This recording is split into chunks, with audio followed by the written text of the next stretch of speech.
Hello everyone, welcome to MTech study.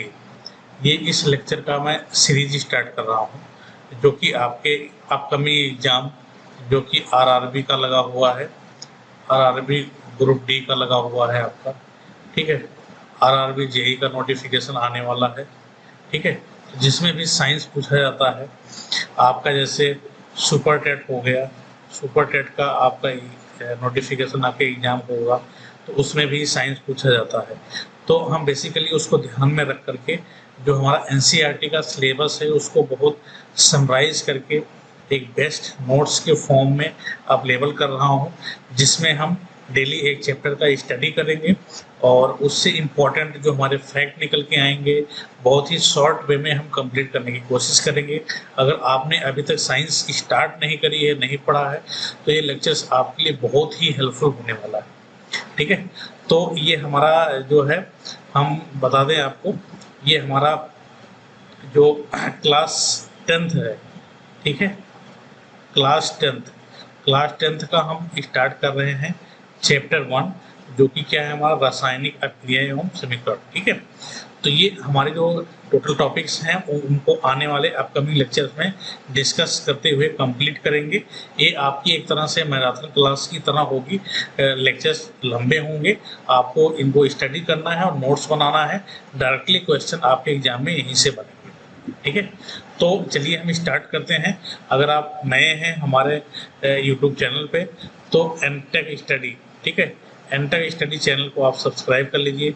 उससे क्या होगा, आपको आने वाले जो अपकमिंग नोटिस या फिर कोई भी आपको लेक्चर हैं वो टाइमली आपको मिल जाएंगे, ठीक है।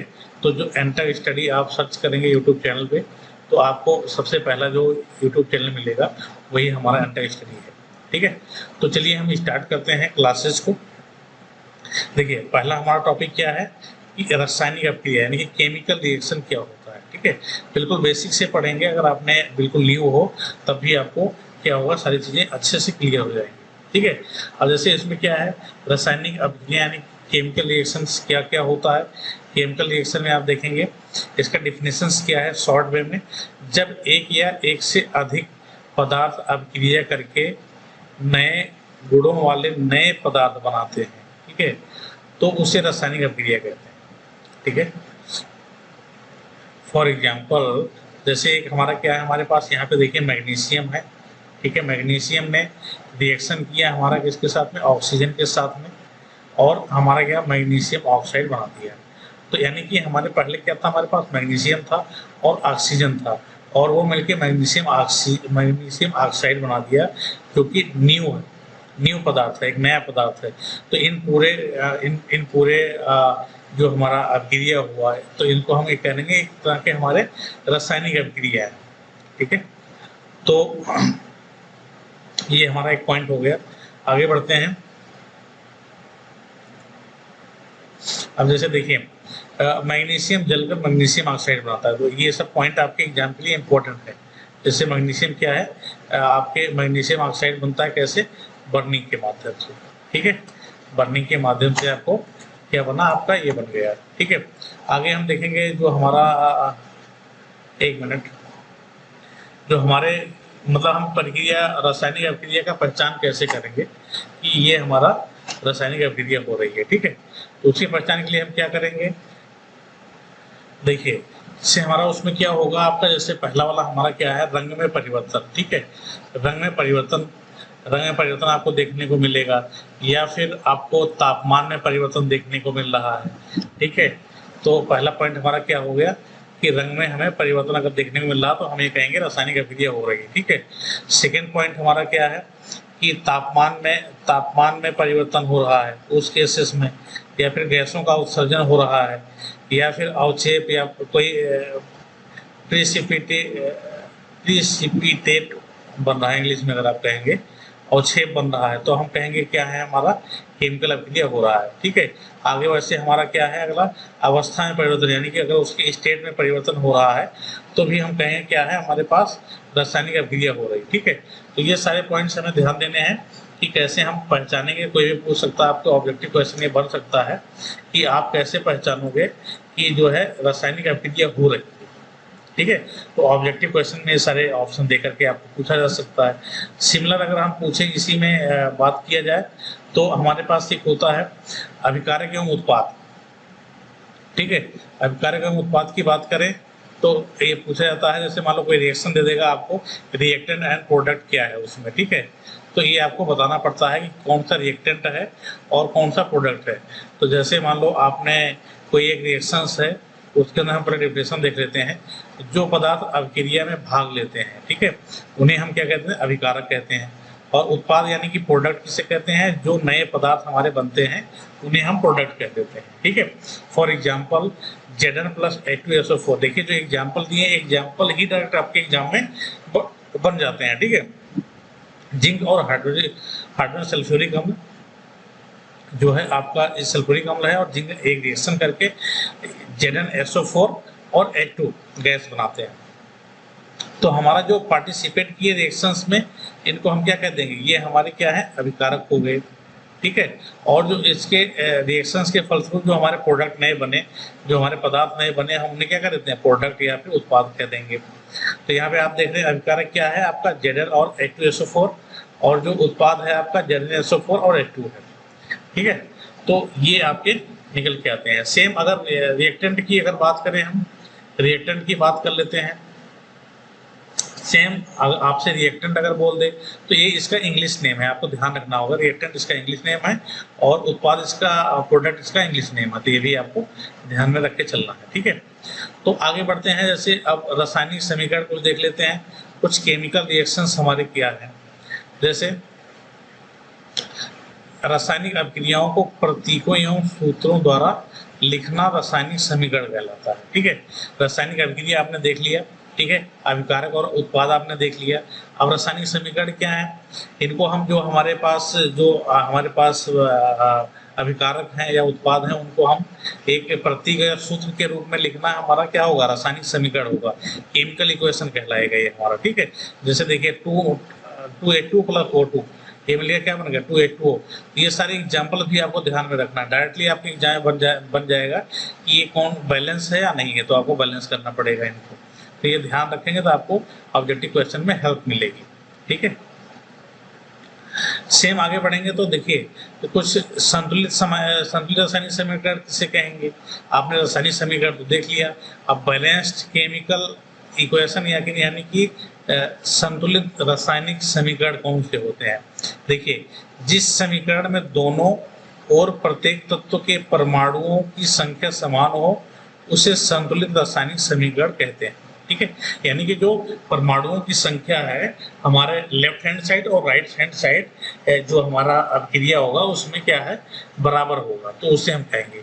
इससे हमें क्या पता चलता है, द्रव्यमान संरक्षण नियम का पालन करते जो हमारे रिएक्शन होता है, हमारा जो अभिक्रिया होता है द्रव्यमान संरक्षण नियम का पालन करता है, ठीक है। हमारे अभिकारक और उत्पाद, हमारे LHS में अगर हमारा क्या है, अभिकारक है, और RHS में हमारे क्या है, उत्पाद है, यानी कि रिएक्टेंट एंड प्रोडक्ट, तो ये दोनों क्या होंगे, इक्वल होंगे, ठीक है। अभिकारक और उत्पादों में परमाणुओं की संख्या बराबर रहती है, तो ये सब क्वेश्चंस आपके यहाँ बन सकते हैं। फॉर एग्जांपल जैसे 2H2 प्लस O2 2H2O बन गया है, तो इसमें क्या है, एलिमेंट हमारा एक क्या है, हाइड्रोजन है और ऑक्सीजन है। तो देखिए अभिकारक हमारे बाएं पक्ष में, इसमें परमाणुओं की संख्या क्या होगा, H2, ठीक है, 2H2 है यानी 2, और इसके बाद H2 के 2 हैं तो 2 × 2 4 हो गया। वैसे ऑक्सीजन हमारे पास कितने हैं, 2 हैं। अब राइट साइड में आप अगर आए रिएक्शंस की इस तरफ आप देखेंगे तो आपके हाइड्रोजन कितने हैं, 2 × 2 4 है, और आपका देखो ऑक्सीजन कितने हैं आपके पास, ऑक्सीजन यहाँ पे देखिए ये 2 बाहर है तो 2 यहाँ पे चला जाएगा, ऑक्सीजन यहाँ पे कितने हो जाएगा, आपका ऑक्सीजन क्या दिखेगा, आपका ऑक्सीजन भी यहाँ पे 2 है, ठीक है। तो दोनों तरफ हम देख रहे हैं कि हमारे हाइड्रोजन 2 है, 4 है, और हमारे ऑक्सीजन 2 है। अभिकारक में भी हमारे हाइड्रोजन के परमाणुओं की संख्या 4 है और ऑक्सीजन का 2 है, तो ये बैलेंस इक्वेशन है। अगर ये बैलेंस नहीं है तो आपका जो इक्वेशन है वो बैलेंस नहीं कराएगा, और नहीं होगा तो आपको उसको बैलेंस करना पड़ेगा, ठीक है। तो ये हो गया हमारा। अब नेक्स्ट आगे हम देखेंगे अगर, ठीक है, याद रखने में कुछ टिप्स हैं, इन सबको आपको ध्यान में रखना है। जैसे मान के चलिए देखिए, रासायनिक अभिक्रियाओं को समझना विज्ञान की बुनियाद है। संतुलित समीकरण हमें सही गणना और द्रव्यमान संरक्षण का ज्ञान देते हैं।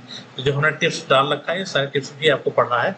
ये नोट्स हम अपने अच्छे से हमने जो आपका एनसीईआरटी का सिलेबस है उसके अकॉर्डिंग बिल्कुल तैयार किया है। इस नोट्स को तैयार करने में बहुत मेहनत लगती है, तो आप वीडियो को ज़्यादा से ज़्यादा अपने दोस्तों के साथ शेयर करें और लाइक करें अगर आपको लेक्चर्स और नोट्स पसंद आते हैं। ठीक है, तो आगे बढ़ते हैं। देखिए भौतिक अवस्थाएं हमारे पास क्या क्या हैं। जैसे भौतिक अवस्था के संकेत क्या होगा, जो हमारे रिएक्टेंट जो हमारे होते हैं एंड प्रोडक्ट होते हैं, तो उसमें हमारा जो पदार्थ है वो किस अवस्था में है, जो हम इक्वेशन होता है उसके अंदर लिखते हैं। तो आपको अगर एग्जाम में आ गया तो आप बता सको। जैसे आप ब्रैकेट में एस लिख दिया, एस फॉर क्या हो जाएगा, सॉलिड, यानी कि क्या है हमारा जो पदार्थ है वो सॉलिड अवस्था में है। अगर एल लिखा कहीं मिल गया आपको एल, तो एल फॉर क्या हो जाएगा, लिक्विड हो जाएगा आपका। ठीक है, अगर जी मिला तो जी फॉर गैस हो जाएगा, यानी कि वो गैस है। अगर ए क्यू मिला यानी कि जलीय विलयन है वो। ठीक है, जैसे यहाँ पे लिखा देखिए एफ सी ब्रैकेट में एस लिखा है यानी कि ये सॉलिड फॉर्म में है, ठोस पदार्थ है। ये देखो जी लिखा है यानी कि ये गैस फॉर्म में है। अब यहाँ पे देखिए ये भी आपको सॉलिड मिला है और एक आपका गैस मिला है। तो ये जो आपको ब्रैकेट में लिखा है, तो अगर आपसे पूछ ले कोई एग्जाम्पल दे और आपसे पूछ ले एस फॉर क्या है, आपका पदार्थ कैसा है, तो आपको बताना है ठोस यानी कि सॉलिड। ठीक है, तो ये ध्यान रखना है। हम बिल्कुल बारीकी से बेसिक चीज़ों से बात कर रहे हैं, तो आपको अगर आपने साइंस पहली बार भी स्टडी कर रहे हैं, हम उन लोगों को टारगेट करके लेक्चर्स बना रहे हैं जो पहली बार स्टडी कर रहे हैं, उनको भी सारी चीज़ें समझ में आए। अब देखिए जैसे संयोजन अभिक्रिया क्या है, कॉम्बिनेशन रिएक्शंस। ठीक है, दो या दो से अधिक पदार्थ मिलकर एक, ठीक है, मतलब एक हो जाते हैं, यानी कि क्या होता है, दो पदार्थ का रिएक्शन हुआ और वो जाकर के एक प्रोडक्ट बना दिया। ठीक है, ठीक है, एक हो जाते हैं, यहाँ पे ऐसे आपको पढ़ा देना है। ठीक है, तो जैसे आप सामान्य सूत्र क्या है आपका, एक रिएक्टेंट ये है और एक रिएक्टेंट है, प्रोडक्ट में क्या हो, दोनों एक दूसरे से मिल गए, तो इन्हें हम क्या कहें, संयोजन, यानी कि दोनों जो हमारे पदार्थ हैं एक दूसरे से जुड़ जा रहे हैं। जैसे नाम से ही पता है आपको, संयोजन अभिक्रिया, जुड़ जा रहे हैं। ठीक है, जैसे क्या है, ये एग्जाम्पल्स भी आपको बहुत इंपॉर्टेंट है, इनको याद रखना। जैसे CaO, ठीक है, कैल्शियम ऑक्साइड और H2O, वाटर ने रिएक्शन किया, कैल्शियम हाइड्रोक्साइड बना दिया और उष्मा दिया। ठीक है, यहाँ पे हीट जनरेट किया, तो ये रिएक्शन आपको रखना है कि CaO और H2O मिलकर क्या है, कैल्शियम हाइड्रोक्साइड बना दिया। ठीक है, सेम 2H2 प्लस O2 आपका 2H2, यानी कि हाइड्रोजन के दो मॉलिक्यूल और ऑक्सीजन मिलकर के हमारे पास वाटर का फॉर्मेशन कर दिया। ठीक है, तो ये संयोजन यानी कि दोनों हमारे जो रिएक्टेंट है वो मिलके हमारा एक सिंगल प्रोडक्ट बना देते हैं। ठीक है, तो ये ध्यान रखना है आपको। अब आगे बढ़ते हैं, हमारे पास अगला क्या है, ऊष्माक्षेपी अभिक्रिया। ठीक है, तो इन सारे पॉइंट्स को आपको अच्छे तरीके से ध्यान रखना है। अब देखिए ऊष्माक्षेपी अभिक्रिया में क्या होगा, ऊष्माक्षेपी अभिक्रिया, ठीक है, एक्सोथर्मिक रिएक्शन। इसमें क्या होता है कि जैसे मान लीजिए कि आपका क्या है कि अगर कोई आपका रिएक्शन ऐसा हो रहा है जिसमें आपकी उष्मा निकल रही है। ठीक है, उष्मा निकल रही है आपकी। ठीक है, उष्मा इंपॉर्टेंट है आपका ये पॉइंट है। ऊष्माक्षेपी, जैसे आपको यहाँ पे उष्मा यूज हुआ, यानी कि रिएक्शंस में अगर उष्मा हीट निकल रही है, एक्सोथर्मिक रिएक्शन हो कहलाएगा। ठीक है, फॉर एग्जांपल पहचान क्या है, हीट रिलीज, यानी कि आपका उष्मा निकलेगा। तो ये क्या है आपका उदाहरण, जैसे आपने मेथेन ले लिया CH4 और ऑक्सीजन ले लिया, तो कार्बन डाइऑक्साइड मिल गया, बन गया आपका, और H2O वाटर बन गया, और क्या हीट जनरेट हुई, यहाँ पे हीट निकली, यानी कि क्या है, ऊष्माक्षेपी अभिक्रिया कहेंगे इसको, एक्सोथर्मिक रिएक्शन। ठीक है, अब जैसे यहाँ पे क्या है, श्वसन, इंपॉर्टेंट, वेरी वेरी इंपॉर्टेंट है ये पॉइंट आपका। रेस्पिरेशन यानी कि जो आपका श्वसन है, एक ऊष्माक्षेपी अभिक्रिया है। ठीक है, ये इंपॉर्टेंट है, ये आपके एग्जाम में पूछा जा चुका है। ठीक है, आगे बढ़ते हैं, वियोजन यानी कि अपघटन अभिक्रिया किसे कहेंगे, डीकम्पोजिशन रिएक्शन किसको कहेंगे। ठीक है, अब देखिए एक यौगिक टूटकर दो या दो से अधिक सरल पदार्थ बनाता है। ठीक है, अब जैसे ये संयोजन अभिक्रिया का जस्ट उल्टा हो गया, अपघटन इसको कहेंगे, डीकम्पोजिशन या वियोजन कहेंगे। आपको जैसे पता चल रहा नाम से, एक यानी कि ये वियोजित हो रहा है। ठीक है, तो इसमें क्या होगा, एक जो हमारा रिएक्टेंट होगा या रिएक्शन जो हमारा, वो क्या होगा, रिएक्शन के आफ्टर रिएक्शन वो क्या होगा, दो या दो से अधिक प्रोडक्ट में डिवाइड हो जाएगा, ठीक है। जैसे हमारा सामान्य सूत्र क्या ए बी है आपका, ए और प्लस बी बन गया। जैसे कैल्शियम कार्बोनेट है CaCO3 और यहाँ पे हमारा CO चूना और कार्बन डाइऑक्साइड बन गया CO2, ठीक है। तो ये सारे एग्जाम्पल्स आपको ध्यान रखना, डायरेक्टली ये आपके एग्जाम्पल एग्जाम में पूछे जा सकते हैं। जैसे सिल्वर क्लोराइड है और ये क्या है, सिल्वर और क्लोराइड बन गया, ठीक है, सन के प्रेजेंस में, ठीक है। 2AgCl gas 2Ag plus Cl2 chlorine gas बन गई आपकी। तो ये क्या है, आपका रिएक्टेंट एक था तो दो प्रोडक्ट बन गए, ठीक है, यानी कि ये वियोजित हो गया, ठीक है। आपका जो प्रोडक्ट है, जो आपका रिएक्टेंट है, प्रोडक्ट के दो फॉर्म में बन गया। तो इसको हम क्या कहेंगे, इसको हम कहेंगे वियोजन या अपघटन अभिक्रिया, ठीक है। सेम आगे बढ़ते हैं, उष्मा शोषी, एक तो हमने उष्मा क्षेपी पढ़ा। अब एंडोथर्मिक क्या होगा, उष्मा शोषी, यानी कि अगर हम अपक्रिया की बात करें, एंडोथर्मिक रिएक्शंस की बात करते हैं, तो इसमें उष्मा क्या होगा, अवशोषित होगा, वहां पे उष्मा क्या निकल रही थी। तो पहचान क्या है, हीट एब्जॉर्ब्ड, यानी कि हीट क्या होगा, एब्जॉर्ब होगा यहाँ पे, ठीक है। अगर हीट एब्जॉर्ब हो रहा है तो वैसे रिएक्शंस को हम क्या कहेंगे, उष्मा शोषी रिएक्शन, उष्मा शोषी अपक्रिया एंडोथर्मिक रिएक्शन कहेंगे, ठीक है। अब विस्थापन अपक्रिया देख लें, डिस्प्लेसमेंट रिएक्शन। डिस्प्लेसमेंट रिएक्शन क्या हो जाएगा, डिस्प्लेसमेंट रिएक्शन में अधिक क्रियाशील तत्व कम क्रियाशील तत्व को उनके यौगिक से बाहर निकाल देता है, ठीक है। इंपॉर्टेंट है आपका जो डिस्प्लेसमेंट रिएक्शंस है, वो वेरी वेरी इंपॉर्टेंट है आपके एग्जाम पॉइंट ऑफ व्यू से, ठीक है। एग्जाम पॉइंट व्यू से बहुत ही इंपॉर्टेंट है। इसमें क्या करेगा, जो अधिक क्रियाशील तत्व होते हैं वो कम क्रियाशील तत्व को उनके यौगिक से बाहर निकाल देंगे। यानी कोई कंपाउंड है, वो क्या है, कोई कंपाउंड है वो एलिमेंट से मिलकर बना है, ठीक है, यानी कि तत्व से मिलकर बना है। आगे जब हम स्टडी करेंगे आपके आवर साइड में, आप बहुत अच्छे से आपको पता चलेगा तत्व क्या होते हैं, यौगिक क्या होते हैं, ठीक है। ये सारी चीजें आपको पता चलेगा, वो मेटल, नॉन मेटल, मेटलॉइड, ठीक है, वो सारी चीजें आपको पता चलेगा। अब यहाँ पे देखिए, अब जो क्रियाशील कौन होते हैं, अब देखिए आपके समान होते हैं, आपके सामने दिया है A प्लस BC है, तो A क्या है, C के साथ कंबाइन हो गया, ठीक है। एक ऐसा रिएक्टेंट जो BC से मिलकर बना है और A अलग है, A ने क्या किया, B को हटा दिया, यानी कि B क्या है आपका, B कमजोर है, B को उसने हटा दिया, कमजोर यानी कि कम क्रियाशील है, ठीक है। यहाँ पे या कर लेना आप, ठीक है, थोड़ा सा टाइपिंग मिस्टेक है, क्रियाशील है, तो B कम क्रियाशील है, A ज्यादा क्रियाशील है, तो इसने क्या किया, B को अलग कर दिया और C के साथ चिपक गया, ठीक है। तो यहाँ पे आप विस्थापन अपक्रिया में यही होता है। जैसे Fe क्या है, फेरस है, कापर सल्फेट है, CuSO4, ये अधिक क्रियाशील है, तो ये क्या किया, कापर को रिप्लेस कर दिया, तो FeSO4 बन गया और कापर को हटा दिया, ठीक है।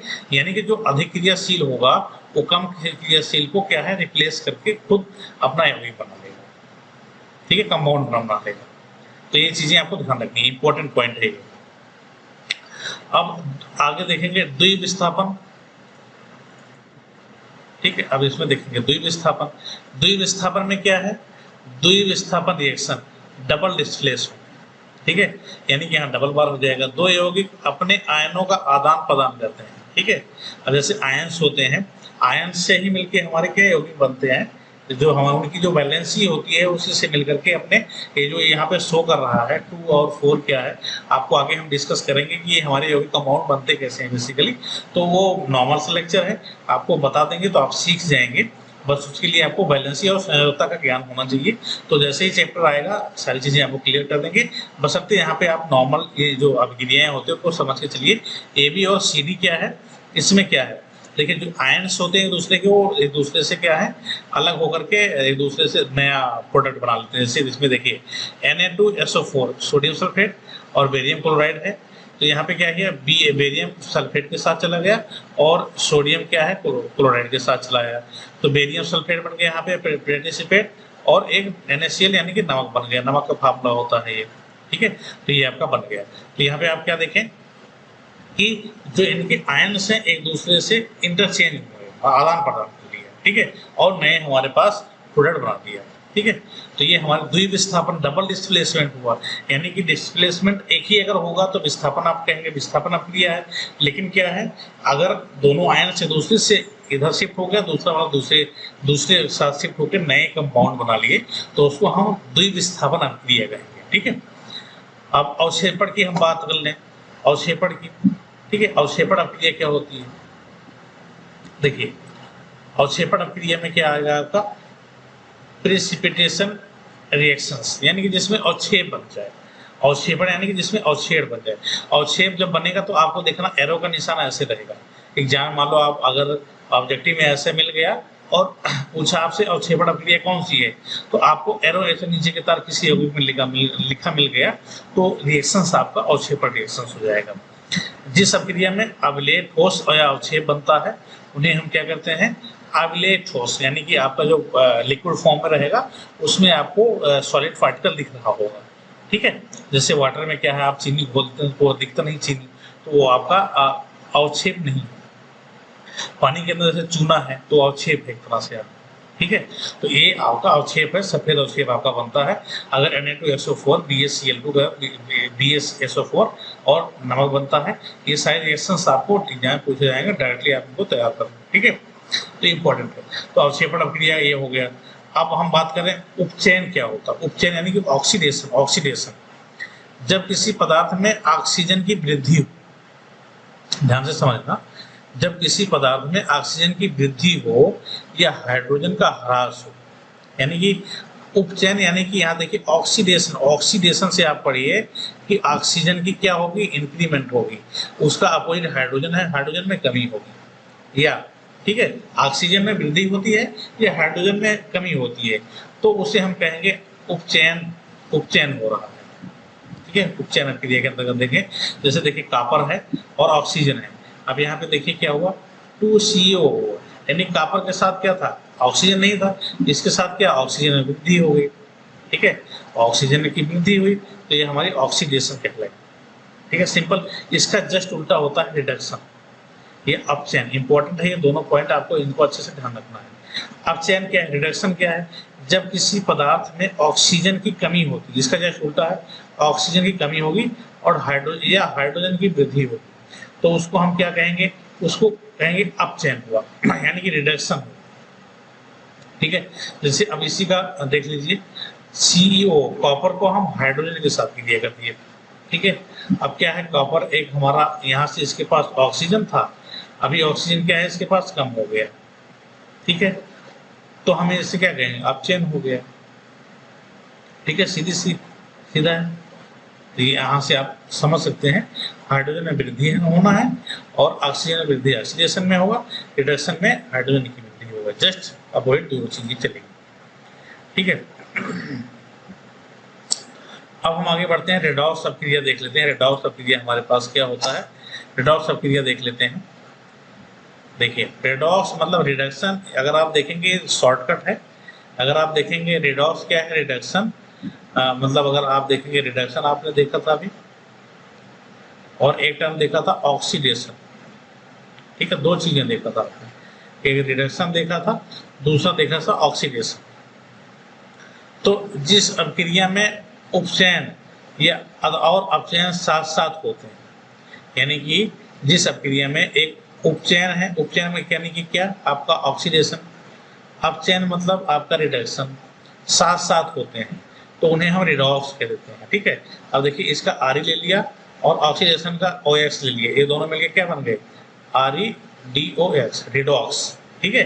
तो यहाँ से आप वर्ड से समझेंगे, री से रिडक्शन और ऑक्स से ऑक्सीडेशन, ठीक है, दोनों एक ही रिएक्शंस में हो रहा है, एक ही अभिक्रिया में हो रहा है, तो उसको जैसे 2CO + O2, देखिए इसका क्या है, इसका आपका क्या है, ऑक्सीडेशन हो रहा है, क्योंकि इसके साथ क्या है, ऑक्सीजन की वृद्धि हो रही है, ठीक है। तो ये हो रहा है, और ठीक है, तो इस तरह से ये दूसरा आपको एग्जांपल देंगे, एग्जांपल उतने सुटेबल बैठ नहीं रहा है, आपको एक न्यू एग्जांपल देंगे नेक्स्ट लेक्चर में, ठीक है, वो मैं नोट डाउन करके लाऊंगा, तो आपको वहाँ प्रॉपर्ली समझ में आएगा। बड़ा रिएक्शन होगा जिसमें हाइड्रोजन भी शामिल हो और ऑक्सीजन भी शामिल हो और कोई कंपाउंड हो, उनके साथ में अगर हम बताएंगे तो आपको ज़्यादा समझ, ठीक है। तो आगे बढ़ते हैं, ये चैप्टर हमें कंप्लीट करना है आज। संक्षारण यानी क्रोजन, वेरी वेरी इंपॉर्टेंट, यहाँ से बहुत बार क्वेश्चन पूछा है, रेलवे में बना है, टेट में भी बना है, ठीक है। तो देखिए ध्यान दीजिए, धातु का नमी वायु, नमी एवं अम्लों के प्रभाव में धीरे धीरे नष्ट हो जाना संक्षारण कहलाता है। ठीक है, कोरोजन, कोरोजन के लिए रिस्पॉन्सिबल क्या हो गए, जो हमारा मेटल है उसके लिए हमारा एयर हो गया, ठीक है, नमी हो गया, ह्यूमिडिटी हो गया, यानी कि एसिड हो गया, इनसे क्या है धीरे धीरे वो नष्ट हो जाना संक्षारण कहलाता है। ठीक है, अब इसमें देखें, जैसे देखिए लोहे पे जंग लगना, लोहे पे एक जंग लग गया, एग्जाम्पल एक है आपका। ठीक है, और ये पूछा जाता है लोहे पे जंग लगता है, और तांबे की हरी परत यानी कि ग्रीन कोटिंग, अगर तांबे ग्रीन पड़ जा रहा तो मतलब इनका संक्षारण हो रहा, कोरोजन हो रहा। और चांदी पर काली परत, ब्लैक कोटिंग ऑन सिल्वर। ठीक है, तो ये क्या है, ये आपका संक्षारण कहलाएगा। एग्जाम में क्या पूछा जाता है, आपकी चांदी जो है संक्षारण हो गया, उसका कलर कैसा हो जाता है, ब्लैक हो जाता है। आपका जो तांबा है अगर उसमें संक्षारण हो गया है, कोरोजन हो गया, तो कैसा हो गया, हरी परत आ जाती है। ये लोहा का हो जाता है, लोहा का फार्मूला ऊपर लगता है जंग का। ठीक है, तो ये सारी चीजें एग्जाम में बन जाते हैं सीधे सीधे। तो लोहा में क्या जंग लगता है, तांबा में हरी परत और चांदी में काली परत। ये आपको ध्यान रखना, डायरेक्टली एग्जाम में पूछा गया है। तो विकृत गंधता यानी कि रेंसिडिटी क्या होता है, तेल एवं वसा यानी कि ऑयल एंड फैट का ऑक्सीकरण होकर स्वाद एवं गंध खराब हो जाना विकृत गंधता कहलाती है। यानी कि हमारे पास ऑयल एंड फैट होते हैं, उसका ऑक्सीडेशन अगर हो जाता है, ऑक्सीकरण हो जाता है, तो उसमें क्या होता है, स्वाद और गंध खराब हो जाता है उसका, तो उसको हम विकृत गंधता कहते हैं। ठीक है, आपके लिए इम्पोर्टेंट न्यूज, इस लेक्चर को मैं डेली एक चैप्टर के साथ आपको लाइव भी कर सकता हूँ, लेकिन इसके लिए कम से कम आप 10 स्टूडेंट होने चाहिए। ठीक है, मिनिमम 10 स्टूडेंट। अगर आप 10 स्टूडेंट ने आप कमेंट करें कि हम रेडी हैं लाइव क्लासेस के लिए, डेली हम शेड्यूल कर लेंगे 10 बजे से 11 बजे तक, 1 घंटे हम स्टडी कर लेंगे साइंस को बहुत ही अच्छी तरीके से, आपका डाउट लेते हुए। अगर आप 10 स्टूडेंट भी कमेंट करते हैं और रेडी हो जाते हैं लाइव करने के लिए, तो मैं उनका एक व्हाट्सएप ग्रुप बना दूंगा। जैसे ही मैं लाइव आऊँगा 10 बजे, वहाँ पे मैं अपने वीडियो को शेयर कर दूंगा और आप लोग लाइव आ जाएंगे तो हम स्टार्ट कर लेंगे। मिनिमम 10 स्टूडेंट नीड है, ताकि लाइव में कुछ कम्युनिकेशन चलता है तो क्या है, पढ़ाने की इच्छा बनी रहती है प्रॉपर्ली। कोई कुछ क्वेरी कर रहा है, समझ में आ रहा नहीं आ रहा है। ठीक है, इस तरह रिकॉर्डेड लेक्चर में क्या होता है, वन साइडेड होता है। मैं जो पढ़ा रहा हूँ आप सुन रहे हैं, आपको अगर कोई डाउट है, कोई क्वेरी है, तो उसको रिजॉल्व उसी समय नहीं हो पाता, उसके लिए आपको कमेंट करना पड़ता है, फिर मैं उसको रिप्लाई देता हूँ, तो ये लंबा प्रोसेस हो जाता है। सेम टाइम आपका अगर क्वेरी सॉल्व हो जाए तो आपका कंसेप्ट अच्छे से क्लियर हो जाएगा। ठीक है, चलिए आगे बढ़ते हैं। रोकथाम यानी कि प्रिवेंशन। प्रिवेंशन में क्या है, आपका विकृत गंधता ना हो, रेंसिडिटी ना हो, तो उसके लिए आप क्या करोगे, जो वायुरोधी आपके एयर टाइट डिब्बे हैं वो आप रख लोगे, ताकि वो ऑक्सीजन के संपर्क में आके रिएक्शन करके खराब ना हो प्रोडक्ट। रेफ्रिजरेशन यानी कि आप फ्रिज के अंदर रख देंगे उसको। ठीक है, एंटीऑक्सीडेंट का प्रयोग कर लेंगे, जैसे नाइट्रोजन गैस भरना।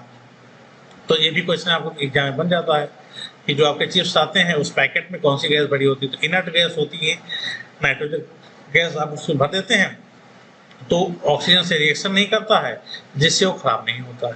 तो ये चीजें आपको कंसेप्चुअल ध्यान रखनी है। ठीक है, तो आगे बढ़ते हैं। देखिए यहाँ पे पॉइंट लिखा है क्या, तेल अगर ऑक्सीकरण हो जाता है, खराब हो, गंद हो जाता है।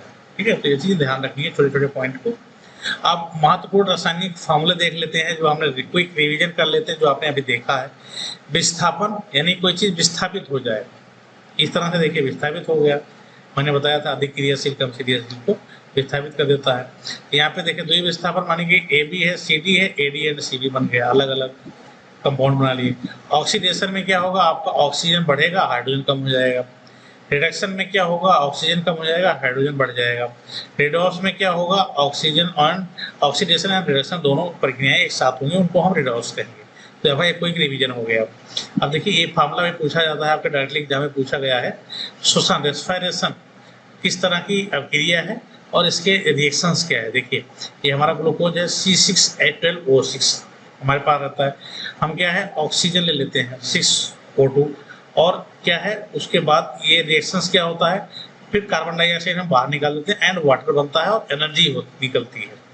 तो ऐसे रिएक्शन जिसमें एनर्जी निकलती है वो क्या होती है, ऊष्माक्षेपी। यानी कि हमारा श्वसन क्या है, एक ऊष्माक्षेपी अभिक्रिया है और उसका रिएक्शन ये है। दोनों चीजें आपको ध्यान रखना है, एग्जाम में पूछा गया है। सेम आपसे प्रकाश संश्लेषण पूछा जाता है। फोटोसिंथेसिस का आपका रिएक्शन क्या है? तो जो हम श्वसन लेते हैं, जो मानव होते हैं जो सांस लेते हैं, उनका रिएक्शन ये है, ठीक है। और जो हमारे पेड़ पौधे होते हैं प्रकाश संश्लेषण के थ्रू अपना खाना बनाते हैं, वो अपना फूड प्रिपेयर करते हैं, तो वो जस्ट अपोजिट, हम कार्बन डाइऑक्साइड रिलीज करते हैं, वो कार्बन डाइऑक्साइड लेकर के अपना फूड बनाते हैं। तो वो क्या करते हैं, जो इन्वायरमेंट में है कार्बन डाइऑक्साइड उन्होंने ले लिया और 6H2O ले लिया और 6C6H12O6 उन्होंने बना दिया और ऑक्सीजन रिलीज कर दिया। फिर यही ऑक्सीजन क्या है, यही ऑक्सीजन मनुष्य लेकर के फिर रिएक्शन चलता है, तो एक चैन बन जाता है, जिससे हमारे जो इन्वायरमेंट होता है उसमें ऑक्सीजन और CO2 की मात्रा बैलेंस होती है। हम ऑक्सीजन लेते हैं, CO2 रिलीज करते हैं, और जो CO2 हमने रिलीज किया वो पेड़ पौधे जो होते हैं उसको लेकर के अपना फूड बनाते हैं और ऑक्सीजन रिलीज करते हैं, तो एक सर्किल चलता रहता है, ठीक है। तो हमारा क्या है, सूर्य का प्रकाश एवं क्लोरोफिल की उपस्थिति में ये रिएक्शन होता है। 6CO2 + 6H2O gives C6H12O6 + 6O2, ठीक है। तो ये आपको ध्यान रखना है, रिएक्शन दोनों, जो हमारे श्वसन वाले रिएक्शंस हैं और फोटोसिंथेसिस वाला जो रिएक्शन, ठीक है। अब आगे बढ़ेंगे हम। अब देखिए कुछ महत्वपूर्ण जो हमारे रासायनिक अभिक्रियाएं हैं, मोस्ट इंपोर्टेंट, उनको हम क्विक रिवीजन करेंगे। इसके पहले हमने अभी ऊपर देखा भी है, तो देखेंगे। पहला मैग्नीशियम, मैग्नीशियम का दहन अगर हम ऑक्सीजन की उपस्थिति में करते हैं तो हमें मैग्नीशियम ऑक्साइड मिलता है, इंपॉर्टेंट। जल का निर्माण कैसे होता है, 2H2 + O2 2H2O, ध्यान रखना। बिना बुझा चूहा क्विकलाइन CO + H2O पानी के साथ में बनता है, बुझा चूना CO कैल्शियम हाइड्रोक्साइड, इसको बुझा चूना कहते हैं, और हीट रिलीज करते हैं। तो हीट रिलीज होता है, इसलिए क्या है, उष्माक्षेपीय क्रिया है। चूना पत्थर का अपघटन, यानी कि जो हमारा चूना कैल्शियम कार्बोनेट होता है उसका अपघटन करके क्या होता है, जो हमारे पास ये चूना पत्थर है इसका अपघटन जब होता है हमारे पास CaO कैल्शियम ऑक्साइड यानी कि चूना और CO2 गैस रिलीज होता है। आपको ये रिएक्शन डायरेक्टली आपके एग्जाम में बनने वाले हैं। आपका अगर आपने टेट दे रहे हैं या फिर सुपर टेट दे रहे हैं या फिर रेलवे का कोई भी एग्जाम दे रहे हैं, ये सब रिएक्शंस आपको डायरेक्टली मिलता है, क्योंकि ये सारे आपके NCERT बेस्ड है। NCERT बेस्ड हमने ये सारे नोट्स तैयार किया है, वहीं से सारी चीजें उठाई है, और कोई भी टॉपिक्स एक्स्ट्रा हो जाएगा, थोड़ा कुछ लेवल थोड़ा बढ़ जाएगा, बट हम NCERT से नीचे नहीं जा रहे हैं, तो आपका एक अच्छा खासा लेवल भी प्रिपेयर हो रहा है। सेम देखेंगे जस्ता एवं सल्फ्यूरिक अम्ल की बात कर लें हम, Zn + H2SO4 जिंक और सल्फ्यूरिक अम्ल, तो ZnSO4 जिंक सल्फेट बन गया आपको, और हाइड्रोजन गैस रिलीज हुई, तो ये भी ध्यान रखना H2 गैस आपका रिलीज होता है, ठीक है। और लोहे कॉपर सल्फेट FeCO4, और ये क्या गिव्स FeSO4 प्लस ये आपका विस्थापन अभिक्रिया के रूप में दे दिया, आपका विस्थापन एक जो है वो दूसरे को विस्थापित कर दिया।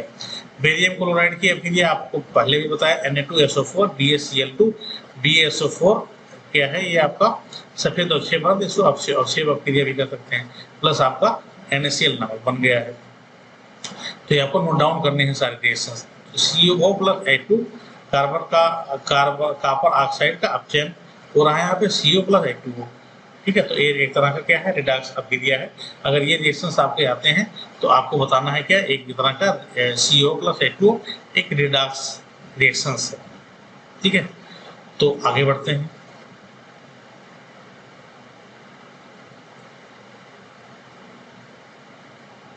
तो कोरोजन क्या है, कोरोजन का मीन्स क्या है, धीरे धीरे धातुओं क्या है, धीरे धीरे धातुओं का नष्ट होना कोरोजन कहलाता है। रेंसिडिटी पूछेगा आपका, रेंसिडिटी तेल एवं वसा का ऑक्सीकरण हो जाना रेंसिडिटी कहलाएगा। हिंदी में भी लिख दिया आपको रेंसिडिटी, रेंसिडिटी तो आपको पता होना चाहिए रेंसिडिटी क्या है, ठीक है। तो तेल या वसा का ऑक्सीकरण यानी कि जो हमारे फूड आते हैं पैकेट में, अगर वो ऑक्सीजन के संपर्क में आ जाते हैं तो उनका टेस्ट खराब हो जाता है। वही देखिए डिप्लेसमेंट, डबल डिप्लेसमेंट, ऑक्सीडेशन, आपका रिडक्शन क्या है, रेस्पिरेशन एनर्जी रिलीज होगा फोटोसिंथेसिस में, सन और क्लोरोफिल के उपस्थिति में फोटोसिंथेसिस की रिएक्शंस होते हैं, ठीक है।